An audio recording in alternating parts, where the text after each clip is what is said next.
Let me call you sweetheart, I'm in love with you.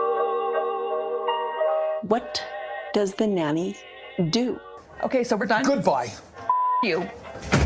Shut it off. Do not twist my words. Do not make me a victim, sweetie. Just look at the mountain. That's what you saw that day. Just the knife in the kidneys over all these years and the sacrifices that I made to love you. Let me call you sweetheart, I'm in love with you.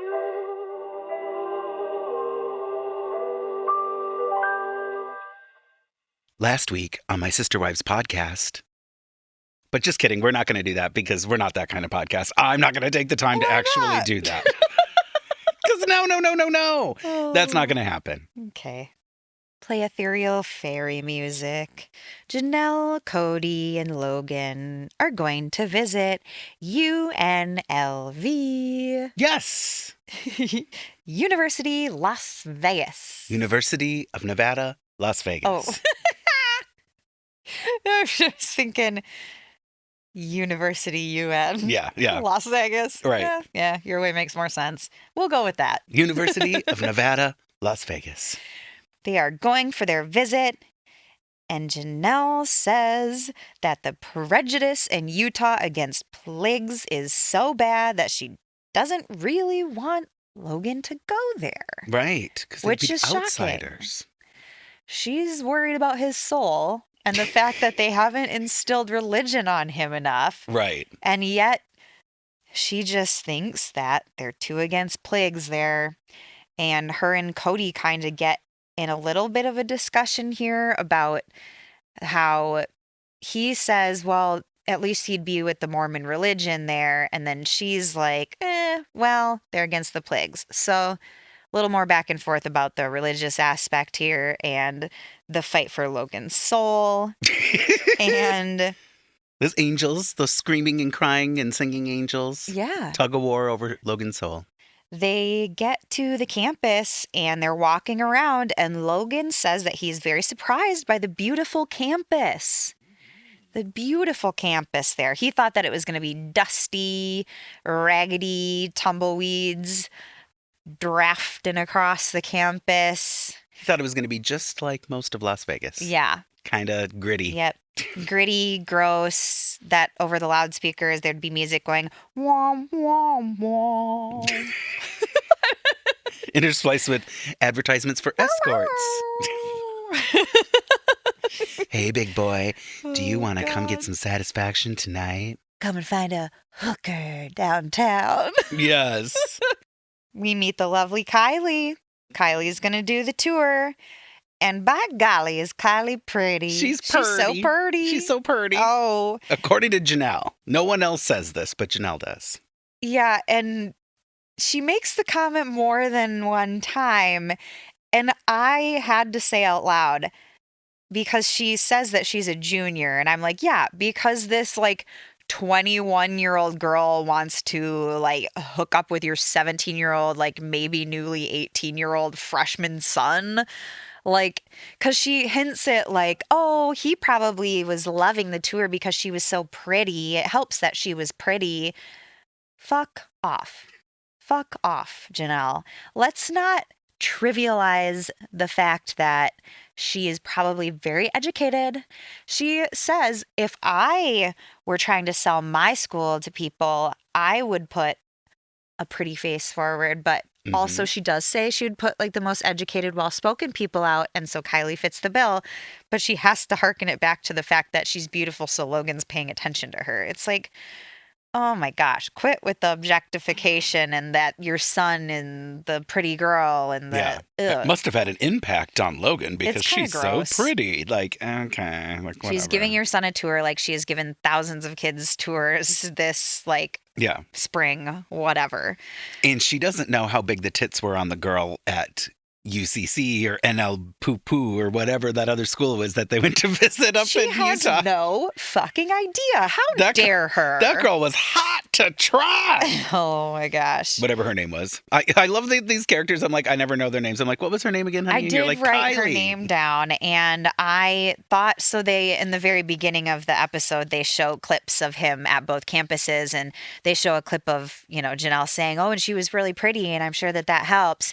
And then when they showed us Sydney from the other school, I was like, oh, okay. Consider the source and what these standards are. Plig standards. Yeah.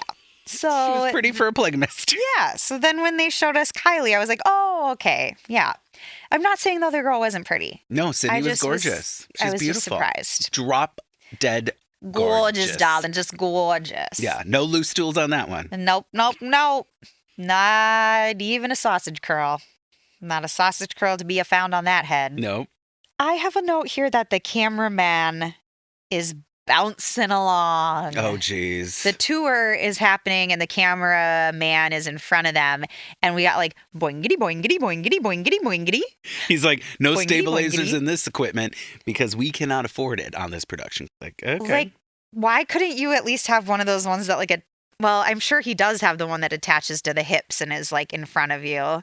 But yeah, I'm it just was saying so there's probably bad. not a stabilizer. Like, it's No, just you're right, literally yeah. on him bouncing. Like, oh my God. it was bad. It was kind of like nauseating. And I'm like, okay, you don't need to show them like walking this entire time. We get it. Yeah, there was a lot of walking. I'm going to need some Dramamine here. I'm getting a little nauseous. And it's not the sushi this time around, sir. It's the bad camera bouncing angles. So good. Logan shares an example about how he tried to get to know a girl once. He was interested in someone. He said, "Hello, my name's Logan. How to meet you. Pleasure to meet you." But she shied away after finding out he's from a polygamist family. And he's like, well, broke my heart. Broke my heart. Cried for years. He seemed to get over it pretty quickly, but that is the thing. I mean, it would be interesting to bring up your family, your background, and have someone be like, oh, all of a sudden now my interest has waned. Yeah, they backed off. Like, yeah, backing off They from said that. they backed off. I don't know. There's like some weird You can't lines with blame that them. stuff. I know, like where it's like you learn things about people and then that's a reason to not want to further build a relationship with Yeah, them. like they're allowed to do that. And the polygamous family thing, yeah, okay. I don't know. I probably wouldn't make that call, but I've also never been approached by a polygamist being like, hi, Chris, you really fill out those pants quite well. Because I don't fill out pants quite well. Well, I beg to differ, but Yeah. Logan also talks about how he does want to get out of the house. And he's warming up to the idea of UNLV and staying local, but just not living at their house. Like he wants some separation, obviously. He's an adult. He's becoming an adult, etc. And he also talks about the benefits of diversity and the population of Vegas and how that could be a good thing for his post-secondary education and his life as a young adult. I did make that sound a little bit more eloquent than he did, which is a first. As he was talking about it, I was like, oh, God. The nice thing is what he's trying to say is this benefits of diversity, blah, blah, blah. He didn't say that, but that's what he was trying to say. he said that he's anxious to get out of Vegas, but he likes this campus and there's more students, so there's probably going to be more activities and more to do, and it's less rural. And he's like hemming and hawing about the pluses, The pros minuses, and cons, yeah. Venn diagram. Yeah, pros, cons, Venn diagram, meet in the Yes. middle. He's confused. He brings up the fact that there's going to be more students here and there's going to be more opportunities to do different things and, more diversity. But he says it in a way that is kind of negative towards UNLV. Like, there's probably going to be less studying there. Like, people probably don't focus on their classes as much. Right. And it's almost this, like, throwaway comment. Like, do you really believe that? Like, do you really believe that there's going to be less buckling down here than there would be at the school in Utah? Because from what you guys said in the Q&A, Yeah. the last episode, it's quite the opposite. You said that people just hide it more in Utah. And here it's just out in the open. So here you would think that you could find a friend group more easily that fits your lifestyle and the choices that you want to make because people aren't going to hide it. Where in Utah, you might make friends with a group and then you find out that one of them's like shooting up in the bathroom. Like, you don't know. They're hiding that shit there. At least here you'd find him in the bathroom and be like, I guess I don't want to be your friend. Right. I don't know. Kind of just, what would you say? What would that word be? What would the word be? I don't know what the word would be. Kate Moss? Kate Moss? Kate Moss? No, he kind of like... Yeah, it's easier to find the friends who Flip-flops. are going to be, ODing on heroin in Vegas, and then you can avoid them. So, Yeah. I mean, I shouldn't say friends. Oh, God, this is wrong. That's all wrong. Stricken from the record. Oh, Yeah, he's hemming and hawing. This is the thing. He's going back and forth. He's being prodded by production to talk about what he's thinking. He's a 17 or 18-year-old male. So this is what's happening. He's And- contradicting himself. That's literally what I was trying Yeah. to... Why couldn't I think of the word contradiction? Well, honey, it's a big word. Darling, it's such a big word. Could you imagine Robyn trying to say contradiction? Ooh, It's ooh. a contradiction. She would not be able to. No, she'd be missing a couple syllables. It'd be like Contradiction? contradiction. Like, oh my It's God. a contradiction.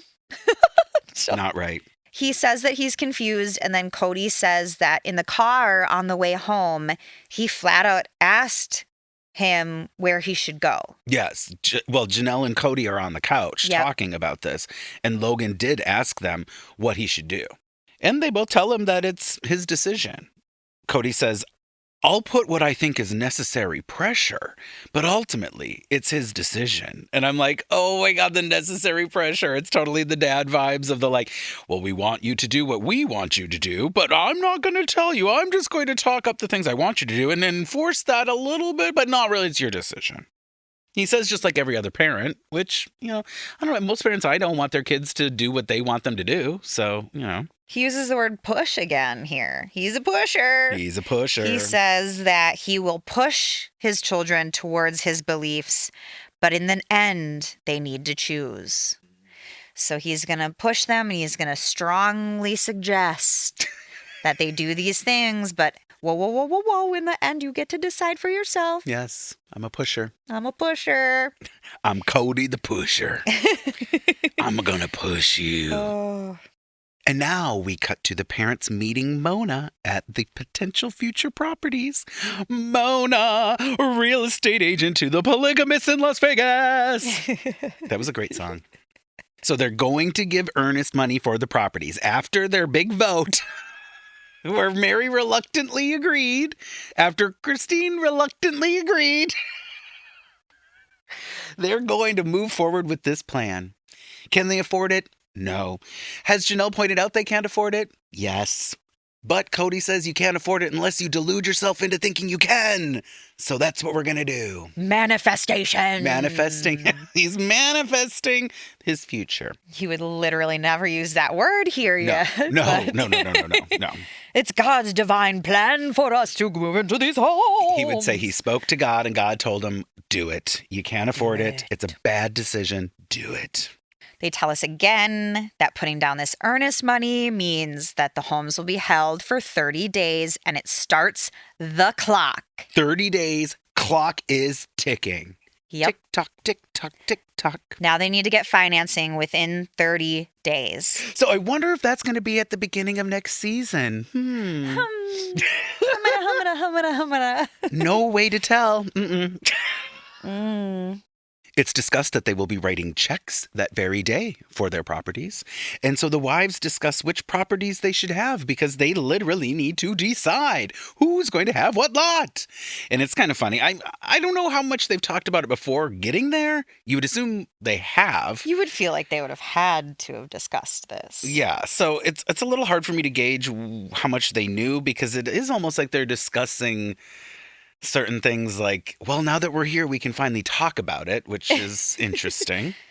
Like, we had to save this for the cameras. Right. We haven't talked about Either this that- yet. Right. Or we're reenacting the entire thing, which it's like, I can't give this family that much credit. So No. I'm going to assume they haven't talked about it. Or when they talked about it like idiots. That makes more sense. They didn't know anything. Yeah. Christine talks about how she would love a view of the city at night. Oh, those beautiful Las Vegas lights. Robyn wants a lot with shade in the PM because she's going to have grass in the yard. And Janelle says, yes, I mean, we're hanging out in the evening in your yard with the grass. It'd be great to be in the shade. So, consensus given. Because apparently we all hang out in Robyn's yard so much already that she needs the big yard with the shade so that we can all continue hanging out in Robyn's yard together. Duh. Oh, isn't that interesting? And what does Janelle want? Well, Janelle's easygoing, as usual. She doesn't care. She doesn't care. So there's that. Oh. Love that. Meri. No, but Janelle's the one that's like, we can't afford this. And then they're like, which one do you want? She's like, whichever I'll one's take left. what I get. Yeah. And I won't have a fit. She's- Like my mom always told me. You She's get like, I what just you need get, a like and you don't have a $2 fit. crappy shelf from Walmart to hang crooked to put my little lump of coal on. She's got her lump of coal still. My lump of coal. Janelle's like, I just need a place to put my lump of coal. And I'm going to bring this lump of coal over to Robyn's. We're going to have a fire in the backyard. Oh, beautiful. All of a sudden, I am Irish. No. Yes, top of the morning. Top of the morning to Janelle with a lump of coal. That Tip was, of that lump of coal to you, darling. Good morning. my God. No. I apologize for doing any form of any accent. That was just wrong. It wasn't no. even good. It's like, I didn't even start with one, and then I ended with one. It was just terrible. That happens. Now, Meri says that Leon would like a bedroom without a window that has sun beating in on it all day. So a lot of these directions are about directions.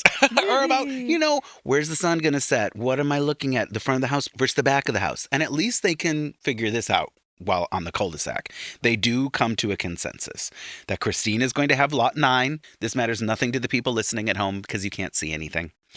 Robyn wants lot 6, Meri wants lot 7, and Janelle is going to settle for lot 8. So that's Yep. important information to know. Yeah. And they give us a little diagram of the layout of the homes and the cul-de-sac in between them, like a popsicle. A popsicle? Like a little popsicle. There's a lollipop, maybe? popsicle. You're right. A lollipop. Like a popsicle's like long and phallic. Yes, it's like we have the cul-de-sac, the dead end, and then the 4 lots at the end. You know what I meant, at least. Yes. We got the blow pop in the middle. And we got the homes all around it. And they show us this little diagram and they put the numbers and they put the wife's names there instead. It's so special. Very special. The graphics are cutting edge. And here is the big deal. They all have to write their own check. Each wife is going to write their own check for their own earnest money out of their own checkbook. And they make that very clear. And then Kody has to be a dumbass and say, it's like, I'm writing 4 checks. Yuck, yuck, yuck, yuck, yuck, yuck, yuck. Yeah, Kody. Okay. He's Yep, we get brilliant. it. Meanwhile, in Christine's book, we find out that the money was pooled. So they're literally each just having their own checkbook that goes to their own joint account. I still don't understand the finances of this family. No. And we will not know for a No. long time. It's interesting because it's like, yeah, where would Robyn have the money for earnest money? Like, it's just not true. It's family money. It's family money. It's family money, and we've said many times now that they would have been fools not to come up with an LLC and each be splitting their income equally from the show. And we find out from Christine's book again that they were not doing that and that she had no idea how much money was really coming in. And Janelle opened her eyes and was like, oh yeah, like that money, that's gone. Or that money, like that's been going here. And Christine's just got her head in the clouds with the angels singing to her and doesn't understand what's going on with the money. And I don't understand what's going on with the money. None of and us I don't think understand. they do. Yeah, Kody likes it that way. Yep. Christine does say that it's priceless that the children will all have adjoining backyards. Oh, and it's so sweet. And how do we join these yards together? How does Kody signify the joining of these 4 lots? by running a lap around the outer perimeter of all 4 lots and connecting them. Yes. And it's connecting their homes, and it signifies to him he just couldn't control his energy and he had to get it out. This is planting roots into our freedom. Okay, planting roots into your freedom. As he's running around the perimeter of the lots, they have this emotional music playing. I'm going to put emotions in quotes. I'm such a sucker for some emotional music. If you put something with some sad music in the background, I'm probably going to get teary-eyed just because the music's playing. Like, it's tragic. That did not happen for me in this situation. I was like, It was so awkward to watch. slack-jawed moron idiot watching this. I was like, what am I doing with my life? What are my choices? Each woman goes and stands in her lot. Yeah, stands And there. Kody runs around the outside, and they have to stand there and watch him. And who knows how long this actually takes him. It looks like Right. they slow it down for the cameras, and he's got his purple shirt on and his boot cut jeans, and he's running around, so and sexy. it's like hair floating back behind his head. Yeah, Kody, getting me all wet. And the wives are just standing in their lots watching him connect their lots with this symbolism. It's a beautiful thing. The husband has to be the one to do it. He's connecting them all He is. with his manhood. Yeah. With his manhood. With his roots planted in that freedom. With his popsicle lollipop. His popsicle lollipop connecting those women. There was a point where you joked, you kind of giggled about him stumbling a bit or like a little I was like, what trip. if he came off the curb and just biffed it? it? Because the where they had the curb, right? Mhm. There's just dirt after Yes, it. And he yes. came running down over the like pre-made curb onto the street, and I was just like sitting here with my evil little fingers tapping together like, please trip, Face plant, please Kody. skin a knee, Unfortunately, Kody. he didn't fall and he didn't injure himself, and we were all disappointed. He did not skin a knee, god No. damn it. God damn it. Much to my chagrin. I cannot believe you said his manhood is what's connecting these women. Oh my God. It's so true. It's so It is. wrong. Oh, God. Done with that scene. Moving on. Yeah. Kody says, I've gone 5 days without seeing a wife in Vegas. And I'm going, why? What are you doing that you have gone 5 days? Now, once again, does he say, when I go on my trips, I don't get to see my family for 5 days? No, he says, I'm in Vegas and I have gone 5 days without seeing a wife. And I'm like, this just doesn't make any sense. I mean, obviously, he's avoiding them. He's spending all of his time with Robyn. Mm-hmm. He's a monogamist with fake polygamous wives, I guess. He randomly pops in, well, as Christine has talked about, to get dinner and fall asleep, take a shit in the morning, and leave. Like, cool. Thanks, Dad. Yeah, Thanks, hubby. meanwhile, Christine's screaming down the void, he's over here! And nobody's believing her. He's over at Robyn's. Hello, I can see his car. And they're like, well, no, I saw him 5 days ago. Like, My oh, gaslighting God. family. Yeah. Ugh. One of the things Kody says when he was running around the properties that just really touched me. Yeah, you felt it in your cockles. I haven't been touched in this place for a very long time, but Kody touched me there. He said, I was just getting my stink on it. Oh, I missed this. I was just getting my stink on it, running around the properties. He went from roots being planted in his freedom to putting his stank on it. And I'm like, why do you say these things? Well, no, at first, obviously I orgasmed because he was touching me in such a way.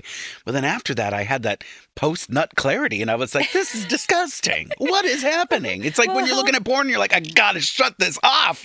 What is wrong with After me? you come and you're like, oh, that was wrong. Well, that was, Slam yeah, cut. like, oh, that's not me. And that's how it's like with Kody, just watching him on the TV. Oh, gosh. Well, we did find out when him and Meri were in at QA that he has a sweaty ass. Oh, so, God. maybe he's dropping some of that swass as he's running around the backyard. Why did you have to bring up his wet butt? Oh, God. Wrong on so many levels. This is so great because this next scene, we're told everyone's gathering for Garrison's birthday. Oh, isn't that sweet? Oh, Garrison, your special day. Garrison's special day. You only get one a year. It's your birthday. And the family's coming together. They do celebrate birthdays. They love a milestone. They love a reason to fill a landfill with some trash and to celebrate. So they're here to celebrate Garrison. Now, listeners, remember this.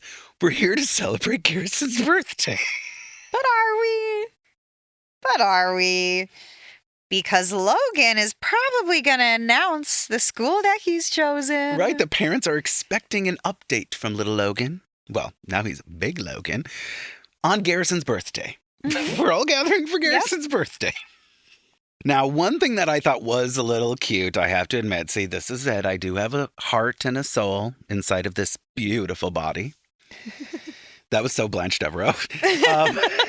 They bought a bunch of UNLV shirts and like decorate accoutrement, accessories, hats, blah, blah, blah, that I'll say UNLV. And they are trying to show their desires for him to stay local and to go to UNLV. Yep, Christine and Kody and the kids that want him to stay local are all going to put on the shirts. So they're passing out the shirts. They're passing out the shirts as Logan's getting ready to come down to Garrison's birthday. Mm-hmm. Yep. And they cut to Logan arriving, coming down and seeing everybody and the excitement. And then all of a sudden, all the children are chanting, UNLV, UNLV. They're chanting it, just going on and on and on. In his face. In this kitchen, this kitchen is not big. So there's like 100 children in this small kitchen. They've cornered him. Chanting UNLV in his face. And I was like, oh my God. Overwhelming. And then, the camera cuts to the right. And there's Maddie eating a piece of cake. Because once again, we're at Garrison's birthday. Please don't forget. We are at Garrison's birthday. She's eating some cake and she's just like, shut up. Shut up. It was so good. But also, good. shut up. Like, way Literally. to pressure him. Have his little siblings put on the shirts. He might have, who knows? He could have come down those stairs being like, I'm going to Utah. Fuck this, I'm going to Utah. And then he got down there and that happened. And he was maybe like, God damn it, they need me too much. Oh, really? And he could have changed his mind. The vibes I'm I was not picking saying that's up what happened. I but- know. You're right. That is a potential. But let's not influence him. Yeah. It seemed more, the intention seemed more playful but yeah. I was just more disturbed by the children yelling in his face in the kitchen. I was like, give the man a fucking inch. I was more disturbed by the fact that the parents used the children to manipulate him, possibly. Yeah, see, that's low for the Brown manipulation, right? Like Yeah. this one's a low hanging fruit. Yeah. Kody says, before Logan's big announcement, I have an announcement myself. I'm going to announce that we put down earnest money on the houses.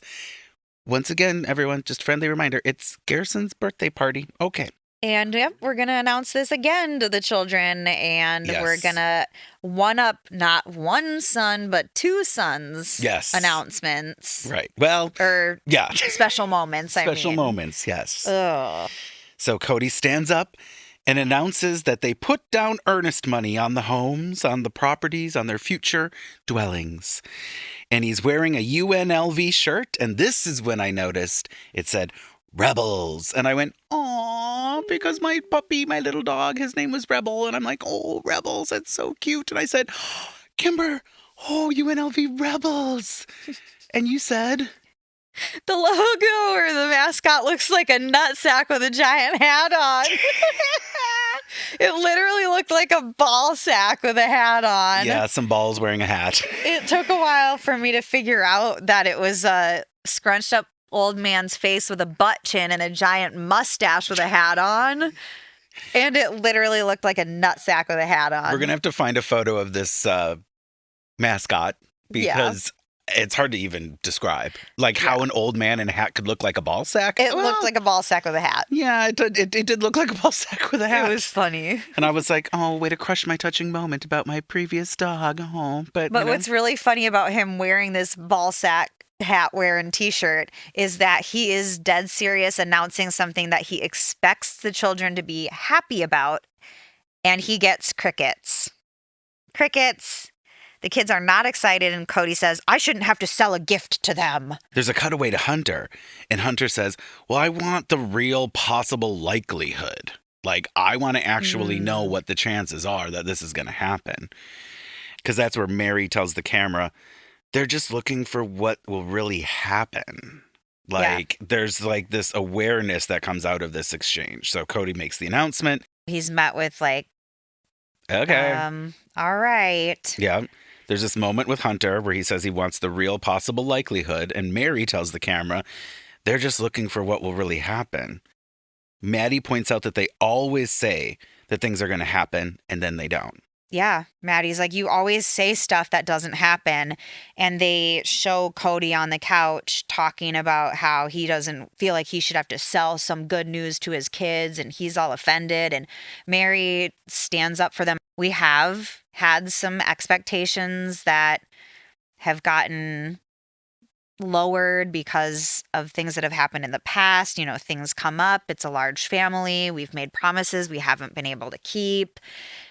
And at least she's being honest with herself, because my God, the way they get these kids' hopes up and then dash them time and time again. Yeah. How can you expect your children to be excited? And it is sad because even the little kids aren't excited. The little kids don't even have a good reaction to this. Very non-reactive to this news. To be fair, they did already tell them that they were interested in getting these properties, or were trying to. I mean, I feel like there is the whole notion of being disappointed chronically by your parents. That's an element. Even if you don't have that, which I have some of that in my life, there's like, okay, like, yeah, so it's just like, it sounds almost like an administrative step. Like, okay, sounds good. So you put down some money on the house that you already told us that you were getting. So, like, okay. Like, they don't understand the process. So they're like, well, wasn't this already happening, maybe? Yeah, an element of that, I think. Yeah. So the younger kids are probably not super excited because they don't understand what's going on. And then the older kids aren't excited because even though they know that this is a step towards maybe actualizing something for once, they still don't have the capacity to believe it. Right. Yeah. And they wouldn't. How would you? Trail of broken dreams, man. So- Man. So sad. So as Garrison's birthday continues, Garrison's birthday continues on. Garrison's birthday party continues. And now we get an announcement from Logan. Darling, what does Logan have to tell the family? Logan intends to get out on his own more, but he has decided on UNLV. Woo! But he wants to be treated like a college student. Yes, I need you to treat me like a college student. Yeah. As they're all like yelling and screaming and jumping on him and excited. And, you know, it's endearing that all the kids really want him around. They obviously all really love him. So They do. You know, that's cute. Yeah, you can't fault the littles here. They're used to having him around probably more than Kody. Yeah. But Yeah. it's also like, Literally, womp womp. Cody's like, I'm going to be around. And they're like, okay. Like if he was to announce something similar, they'd be like, whatever. But then Yeah. Logan does it and it's like, yay, our supplement for a father. Yep. And it just makes me wonder, did he make this decision because he thought it was best for him? Or did he make this decision because he thought it was best for his siblings and the family? I don't think it would be the end of the world to consider the family stuff. No. That's so much nicer than me. Like, I was like, I don't give a fuck what my family thinks. I'm going to live my life and do my thing. So, you know. I think he's just like, you can't call me back, or you can't treat me like I'm here at your beck and call still. Yeah. Like, I'm going to be a college student. I'm technically going away still. Like, I'm going to have bigger fish to fry and more like different priorities. Please remember that, even though I'm still around. Like, I think he's trying to put it out into the ether. Like, please, like, respect my boundaries now that I'm going to be 18. And I don't know how that's going to go. We'll see. Well, hot off the heels of Logan telling us this, Mm-hmm. Cody's like, oh, what did I get from that? What I got from that is that I think Logan will be happy with returning home if he has a chance to spend some time in our new homes. He'll just love it. He'll want to come home. Even after he has children, he'll want to come back and spend time here. And it's like, what? I mean, of course, he might want to come back and visit, but What makes you think that if he spent any time... Also, there's no homes to move into. They have to still build the homes. He's touring colleges. We're not talking about he's leaving in 3 years. We're talking about he's leaving soon. Yeah. And your homes, you have put down earnest money. You haven't even got your financing figured out. This isn't him like going off to boarding school his like sophomore year of high school or Right, something. Like, right. no, he's going off to college. He doesn't have an attachment to these Rental invisible homes that aren't Well, yeah. there yet. And those, yeah, exactly. Yeah. So even if you built them in a month, you think he's going to live there for a month, 2 months, 3 months, however long, and be like, wow, I'm coming back every weekend because of these houses? I'm coming back to my childhood room that I didn't even live in before going off to college, because there's no way those homes are going to be built by the time that he goes off to school. Yeah, it's weird. It is It's just very Kody weird. being dumb. Oh my God, fucking Kody. And then they show the homes being built with some sort of filter in front of the people that are doing the housework, like showing like, oh, past, present, future. You know, sometimes they put the filter over. Yeah, like a sepia town. Yes. So they put that over like a home being built, and it's like, Lord knows that's probably not their homes being built. It's probably another one in the neighborhood, and they just got some footage. The model of, home that they just toured. Yeah, they just got some footage of somebody working on it. They show the clip of the kids with the snowflake kites just giraffing around over the cul-de-sac. Yes. Our hopes Our dreams are floating away in the sky like these snowflake kites. Janelle and Kody both have a couple things to say as we're wrapping up this episode. Janelle says, if we fail on this, we will have no credibility with these kids. So at least there's this acknowledgement that Meri started during Garrison's birthday party. So, at least some of the adults are vocalizing. Yeah. They're understanding that the kids are going, yeah, we'll believe it when we see it. All at Garrison's birthday party. At least a couple of the parents are getting it, because Kody still for sure the fuck is not. This is the second season that we've ended with the snowflake kites and a cul-de-sac shot and promising the same thing to these kids. Yeah. A whole season. A whole And we're season. right back where we started. Yep. Oh, except for now we've written some checks. So Oh, that's yeah. good. We didn't see if they cleared. No, we did not. We saw them taking a photo of the wives holding their checks up, and they're posing with their check, and then they blur the numbers out. And I'm like, yeah, really great idea. Let's take a photo of ourselves holding our checks up in the air with all of our numbers on there. With Mona, who was like immediately calling the developer to be like, yo, they bought it. Like, we got the money. Yeah. Oh, I'm making my gosh. cut. While the episode's wrapping and they have this montage of the footage with the snowflake kites and this eerily familiar wrap up. Like we just saw it at the end of last same season. everything. Yeah. We have Kody with a voiceover saying, we have 30 days to make the financing happen. And it's like, yeah, we get it. Okay. So apparently they only have 30 days to get the financing for these new homes. Once again, do you think that might be a part of next season? I don't know. I, for one, loved Garrison's birthday party. I thought it was so cool. It was so great to celebrate Garrison's birth. It was wonderful. Yep. Not only did Garrison have to be upstaged by his brother's large announcement about college, but his father had to try to upstage it with the financing on the homes. God, can Kody ever take a goddamn break? No, he can't. Can you Everything just has let to be this about be him. about your child's birthday? Because your kids don't even know what earnest money is.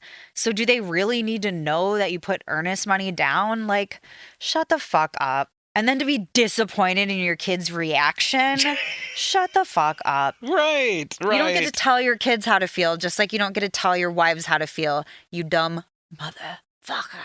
I've heard a time or two that he might be a narcissist. And so I'd like to think this isn't just one of those things where we're calling him a name. I think he might be. He might be. The time has come for you to lip sync for your life. The time has come.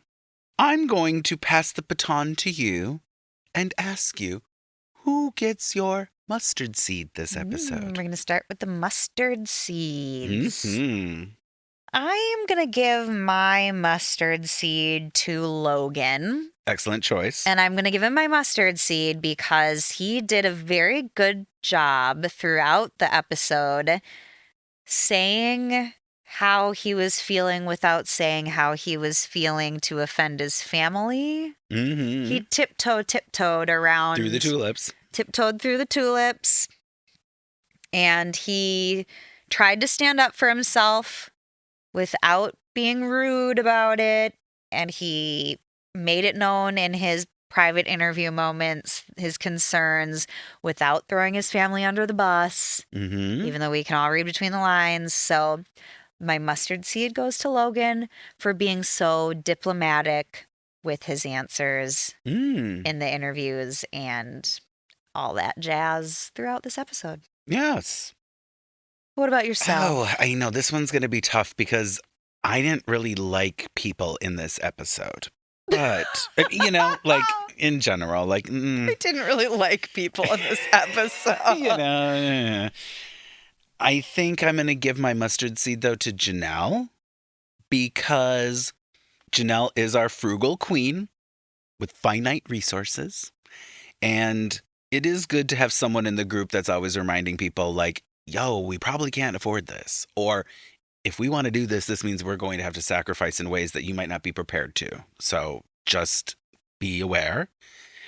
Also, at the very end of the episode, the acknowledgement of if they fail on getting these homes, that they will have no more credibility with their children. It's like, thank you. And Meri alluded to it, but I just can't give Meri a mustard seed on this episode because of her fucking breakdowns. But Janelle, I can give Janelle a mustard seed. And hopefully if she waters that mustard seed in the ground, a plant will come out of it.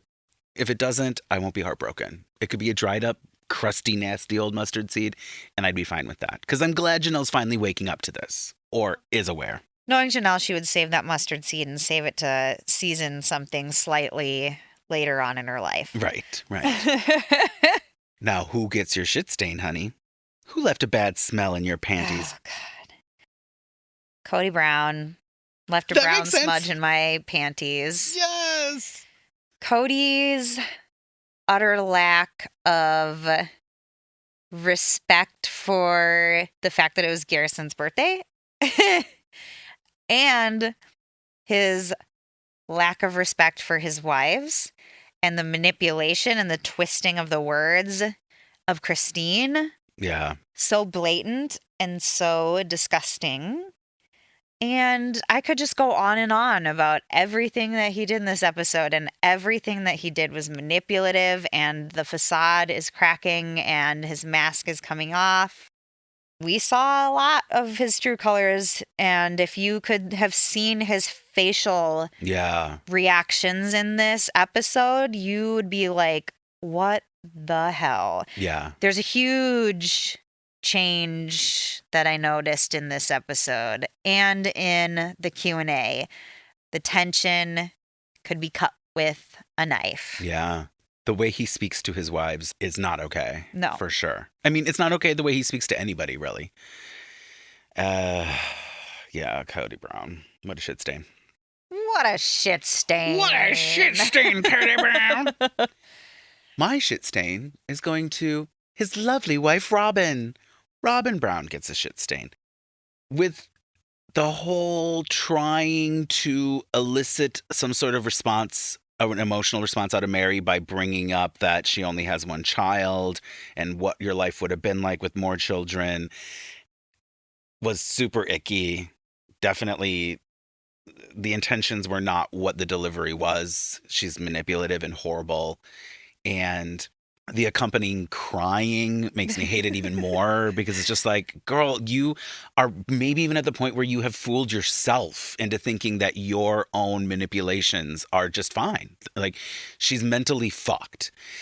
That's my professional diagnosis. Like, she doesn't understand that it's not okay to say the things she's saying. She thinks she's truly being kind and like, oh, I'm giving you my 2 cents. Right. And she might as well have said to Meri, you don't understand how to love a child because you've only had a pet or something, you know, like Yes, the yeah. way she was comparing her having more children to Meri just having one, and so she doesn't maybe have the fulfillment that Robyn has, was just gross. This is the thing is I think she's self-delusional because like Yeah. that's not going to be helpful. Like It's what delulu. person wants to hear that? Like, oh, if you had more children, you'd have more meaning in your life. Like, my God, you're saying this to a woman who's only been able to have one child, and we have been beat over the head about her infertility the whole season.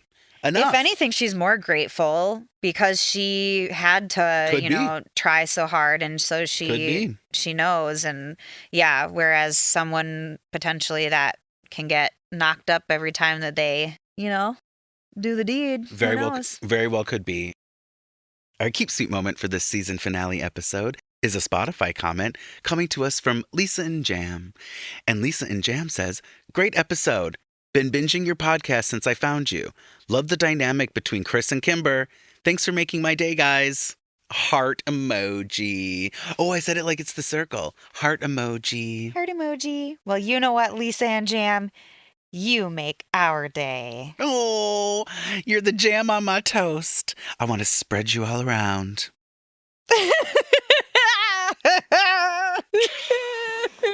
That's not right.